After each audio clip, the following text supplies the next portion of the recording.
So we are going to be changing the cabin air filter. So what we're going to first do is open up the glove compartment.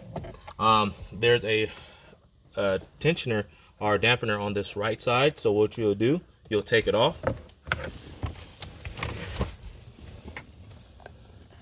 After you take it off, you let it go.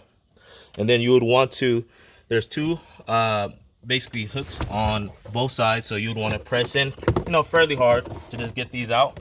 After you press both sides in, they'll fall down. You can take this particular piece off or you can just let it fall down. Then you'll see where the cabin air filter goes. You'll see this up sign, that's up arrow to show you how to actually place the filter inside. So we'll take this off. And then you'll see there's the actual filter itself. It also shows a diagram where it says up, so you know where the airflow is going through. So we're gonna take this bad boy out and see how dirty it is. Yeah, this is a pretty dirty air filter right here compared to a new one here. So what you'll check is, make sure it's the same width, size, and it's gonna actually do the job that you need it to do for your particular vehicle. So we're going to take it out, plastic wrapping. And as you see here, it has a up arrow to show you where the airflow is. So we're going to actually place it in as so.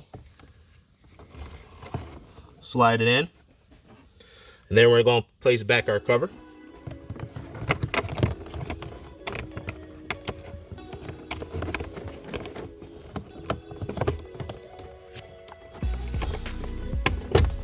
All right, that's nice. We're gonna move this out the way. And now we're gonna place everything back together. So if this had fallen off, you would just basically put these two hooks like so. Make sure they snap in.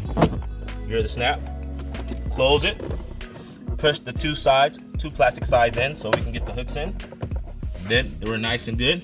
And then lastly, we'll place back the dampener on the right side. And then, voila. Cabin air filter change for a 2010 Toyota Camry LE. Thanks for watching.